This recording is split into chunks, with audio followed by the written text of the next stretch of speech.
La vérité en face. Et la vérité en face, retour 40 ans en arrière pour un match mythique, des blessures intactes d'un match de légende. France-Allemagne 1982. Pour en parler, la crème de la crème, hein. Dominique Grimaud, journaliste sportif, est avec nous. Bonjour Dominique. Bonjour Cécile. Bonjour Dominique. Massimo Furlan, metteur en scène du spectacle Le Cauchemar de Séville. Bonjour, bienvenue. Bonjour à vous, bonjour. Et puis deux joueurs du carré magique, voilà, Alain Giresse, bonjour. Bonjour Alain. Bonjour. Et Bernard Gengini est avec nous aussi, bonjour. Bonjour à vous. Bonjour. Alors il nous manque Tigana et Platini. On a le carré magique là, oui. Mais on a quand même deux très grands joueurs. Bon, on va dire que Dominique Grimaud c'est Platini et Massimo Furlan c'est Tigana, c'est bon, on part là-dessus? Non, je refuse. Non. Vous me gênez. Alors justement, on va vous poser la question, on va commencer par les joueurs. 40 ans après, Alain Giresse, qu'est-ce que vous ressentez quand on vous parle de ce match? D'abord avec ce match, je ne me replonge pas dans le temps. Parce qu'il est toujours là.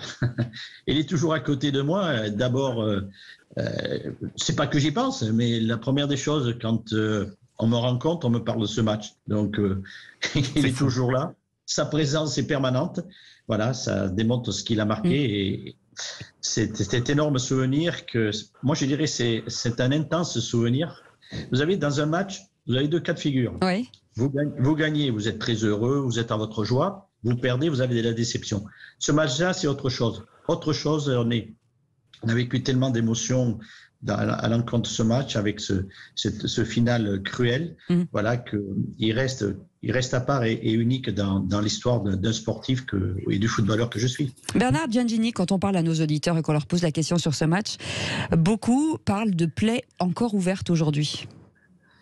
Oui, je pense que c'est une plaie, une cicatrice qui ne s'effacera jamais. Comme le disait Alain, effectivement, on va finir nos jours avec ce match-là dans nos mémoires, parce qu'on est passé par tellement de sentiments, d'émotions pendant toute cette rencontre. Mais ça reste, personnellement, je pense qu'Alain aussi, ça reste quand même une déception, parce qu'on était vraiment à deux doigts, avec toute cette belle génération, d'aller en finale de Coupe du Monde, ce qui arrivera quand même très rarement dans une carrière de joueur. Et donc la déception reste, voilà, quand même d'avoir, même si ce match est resté gravé dans toutes les mémoires, c'est un match historique de l'équipe de France, mais même la déception de ne pas avoir remporté ce match-là et d'avoir pu se qualifier pour une finale de Coupe du Monde. Dominique Grimaud, dans nos relations avec l'Allemagne, est-ce que ça reviendra, quoi qu'il arrive, dès qu'on sera en face de l'Allemagne, il y aura cette espèce d'arrière-goût derrière nous? Oui, je pense, mais moi je crois surtout que ça a été un match que je qualifierais de référence, un match fondateur. Oui. En fait, c'est le premier match qui installe les Bleus, nos footballeurs, dans le cœur des Français. Ils vont entrer dans le cœur des Français ce soir-là à Séville, ils sont vaincus et ils vont y rester définitivement. Et ce match, effectivement, avec la fin tragique qu'on connaît, en tout cas dramatique, va rester pour l'histoire et va rester pour l'éternité. Jusqu'alors, c'est vrai qu'en 1958, quelques années auparavant, les Français avaient battu les Allemands en match de classement en 1958, 7-3 avec 4 buts juste aux Fontaines. Mais ce match de Séville, restera au-dessus de tous. Moi, je le place même au-dessus de nos deux finales de Coupe du Monde. Ah oui. Oui, absolument. Je suis entièrement d'accord avec Dominique. Justement, Massimo Furlan, vous êtes suisse, vous avez vu le match en Italie. Racontez-nous, vous supportiez la France, on espère, sinon on vous coupe le sifflet tout de suite. Mais je rappelle que vous avez mis en scène ce spectacle, Le Cauchemar de Séville. Tragédie en 2 actes avec prolongation. Ouais, c'est ça. Bon, écoutez, moi j'étais effectivement en 82, j'étais en Italie, je suis d'origine italienne, même italien, et donc on attendait de savoir qui l'Italie allait affronter en finale. Et ce match-là, cette demi-finale France-Allemagne, est pour moi inoubliable parce que parce que c'est un match où il y a tout dans ce match-là. C'est un des plus beaux matchs, à mon avis, de l'histoire du football. Il y a une qualité technique, il y a de l'inattendu, du suspense, de la violence, c'est dramatique et tout. Et donc ce match-là, voilà, est resté même dans ma mémoire, qui n'est pas une mémoire, je dirais, de français. C'est-à-dire que c'est un match qui fait histoire, c'est un match qui se transmet, on va dire, dans cette mémoire française et au-delà même, par la qualité extraordinaire de ce match-là. Dominique Grimaud, on le sait, hein, Battiston sort sur une civière, et il y a Schumacher a eu cette réflexion de dire: je regrette évidemment ce qui est arrivé à Battiston, je ne souhaitais pas le blesser, mais je ferais la même sortie si l'action devait se reproduire. C'était le seul moyen d'avoir la balle. Quand on prend du recul aujourd'hui, alors on lui en a voulu pendant des années, mais est-ce que c'était vraiment... On lui en a voulu, moi je lui en veux encore. Hein. Oui. Excusez-moi, mais là... Je vais poser la question à Alain Giresse, je le vois dodeliner de la tête avant vous. Est-ce que finalement, on pourrait dire un minimum, c'est excusable? Il me dit non. Morgane fait non. Alain Non, mais attendez, il est en train de ramer et d'attaquer la falaise, quoi. Je veux dire, je sais pas comment... Mais non, mais il ne sait pas s'en sortir. Vous savez, regardez, avec Bernard, on va vous dire qu'il est battu, il est archi battu. Donc, vous savez, la formule s'est dit: je ne fais pas le voyage à vide. Et vous voyez bien que, attendez, c'est Michel Platini qui donne un ballon, Michel Platini, au millimètre près, et lui, il est battu. Et il dit, effectivement, dans un autre cas, je referais la même chose, mais il serait toujours dans une situation battue. Ok, je dirais, on ne va pas admettre ce qu'il a fait, mais c'est la suite. C'est juste la suite qui nous intéresse. Enfin, évidemment, l'agression sur Patrick Battiston. Mais qu'est-ce qui se passe derrière? Ni vu ni connu. Point final. Non, on joue le 6 mètres, pas de problème, pas de carton, pas de pénalité, rien du tout. Et on passe à autre chose. Voilà. C'est là que ça devient un petit peu dramatique, et là qui commence à créer des situations un petit peu plus qu'injuste pour nous. Justement, Bernard Gengini, vous veniez de sortir parce que vous aviez eu affaire à quelques poètes allemands, je me rappelle, il y avait Briegel, Dremler, Kals, des types pas du tout physiques qui mettaient jamais de coups, c'est du second degré. Est-ce que vous, du banc de touche, vous avez vu l'agression? Et je voudrais vous poser une question, parce que en vouloir à Schumacher, d'accord, mais est-ce que vous en voulez encore à l'arbitre qui était monsieur Charles Corver? Oui, malheureusement, il est décédé il y a un an et demi, oui. Un peu, mais c'est vrai que son nom restera gravé aussi à jamais, pas dans le bon sens, bien entendu, mais c'est vrai que même aujourd'hui, on comprend pas que voilà, qu'il n'y ait pas sanction, qu'il n'y ait pas coup franc, qu'il n'y ait pas expulsion derrière. C'est sûr qu'aujourd'hui, avec la VAR, ça serait pas de cette manière-là, ça c'est clair, mais voilà, après, comme le disait Alain, ouais, c'est le comportement. Il est même pas allé voir Patrick couché au sol, il attendait un petit peu que le jeu reprenne, et puis oui, c'est ce qui nous a énervé beaucoup, c'est cette complaisance que pouvait avoir l'arbitre aussi avec les Allemands. Moi qui suis alsacien d'origine, je ne vous cache pas que souvent j'ai entendu parler en allemand avec quelques stars de l'équipe allemande comme Breitner ou Magath. Voilà, ils échangeaient, ils riaient, et c'est vrai que ça aussi ça m'a beaucoup touché, et sur le fond, voilà, c'est un moment important du match, effectivement, mais les Allemands quand même, il faut le dire, même le grand Beckenbauer de l'époque avait dit avant le match, contre cette équipe-là qui est très technique, il faut jouer dur, il faut jouer physique, et ils l'ont fait. Kals m'a blessé avant la mi-temps au mollet, et pourtant j'avais pas des gros mollets, il a quand même réussi à me l'attraper.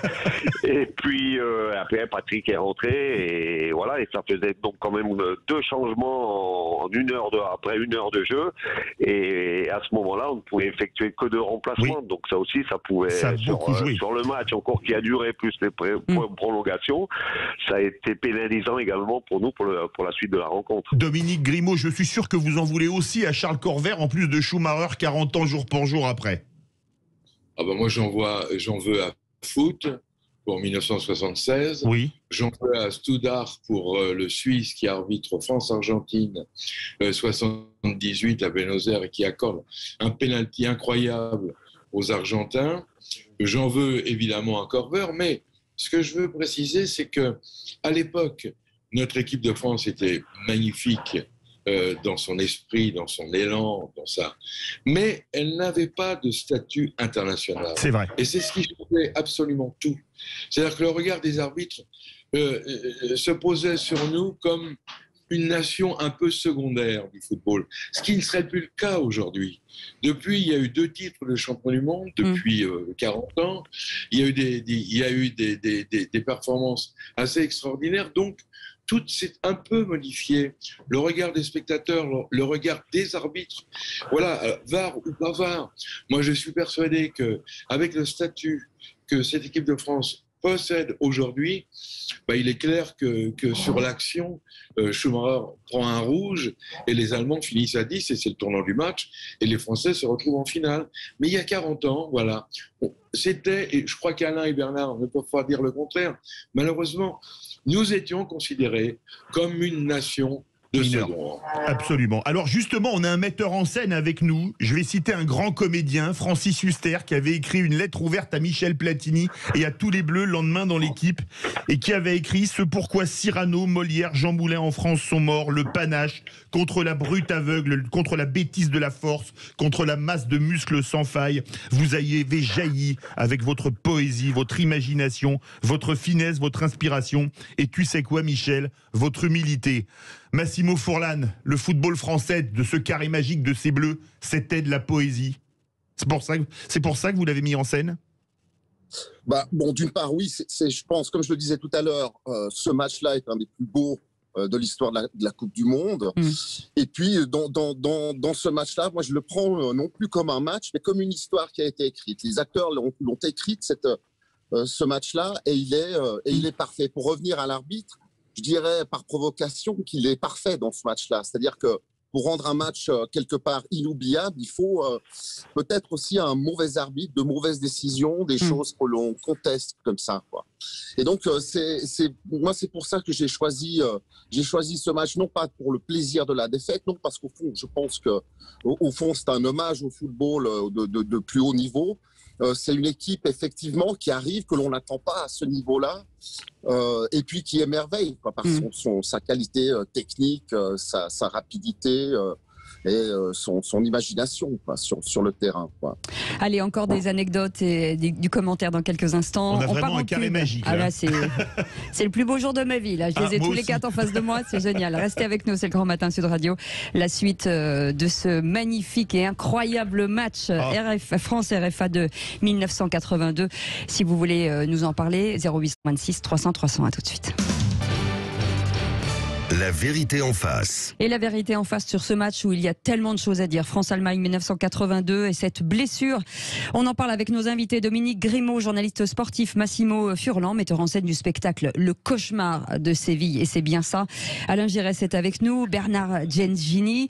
Dominique Grimaud, finalement, on a frisé quand même l'incident diplomatique puisque le lendemain de la rencontre, en signe d'apaisement, en tout cas il a essayé, le chancelier Helmut Schmidt adressera un télégramme finalement à François Mitterrand où il dit le jugement de Dieu qui, selon la mythologie classique... Je vous entends plus. Vous nous entendez ? Vous êtes là ? Je ne vous entends plus. Dominique, vous êtes avec nous ? Donc le temps qu'on récupère Dominique, on va parler de la... Oui, ça va.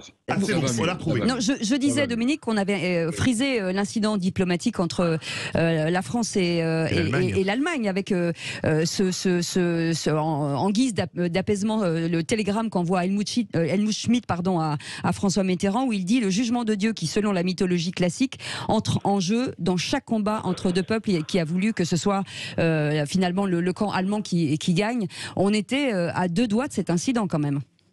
Oui, je trouve que c'est une énorme maladresse.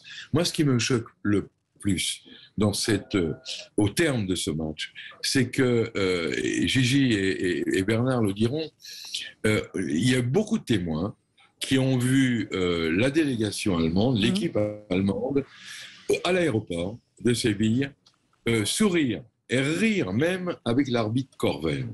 Alors, évidemment, ça entretient la suspicion. Est-ce que Corver était d'accord avec l'Allemagne, avec l'équipe allemande ? Est-ce que Corver a servi les intérêts de cette équipe ? On peut se poser des questions. Moi, très franchement, je crois pas. Je crois pas. Je pense qu'il n'a pas fait un bon match, c'est le moins qu'on puisse dire. Oui.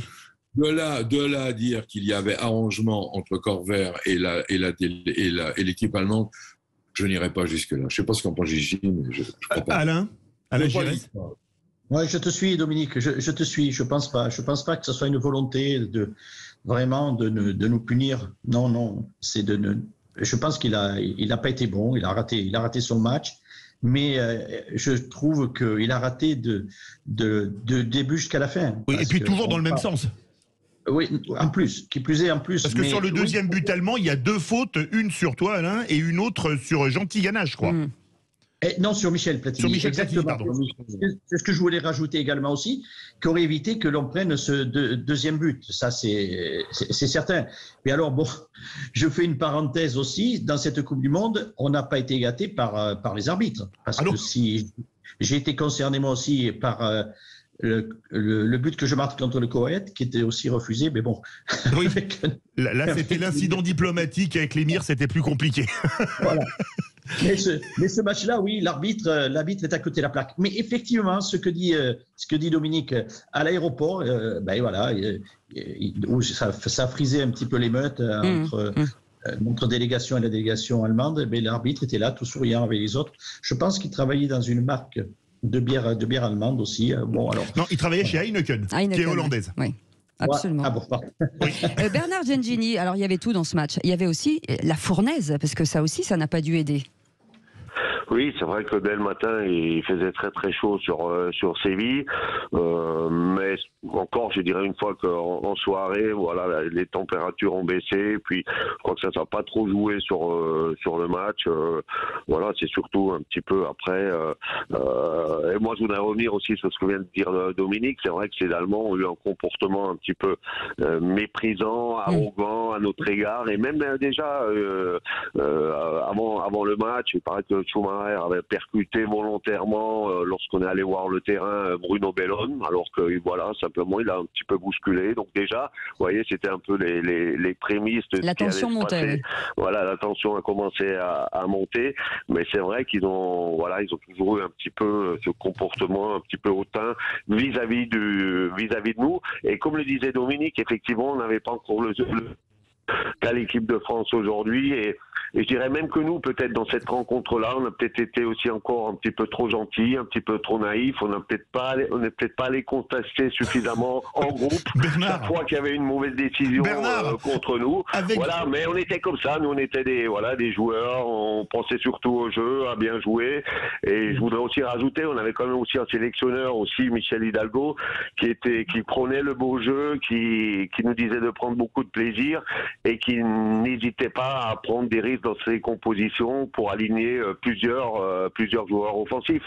Donc ça aussi, il ne faut pas l'oublier aussi, l'équipe de France aussi ressemblait beaucoup à son sélectionneur. Ce qui est fou, c'est que les 2 joueurs qu'on a aujourd'hui, les 2 ont pris un carton jaune alors qu'il n'y avait pas plus gentil qu'eux sur le terrain, et que les Allemands n'ont pris qu'un carton jaune. Alors là, c'est quand même surréaliste, alors qu'on a quand même eu 2 joueurs blessés. Justement, Massimo Furlan, si le football avait existé sous la Grèce antique, est-ce que France RFA 82 aurait pas été la plus grande tragédie grecque? Ah, certainement.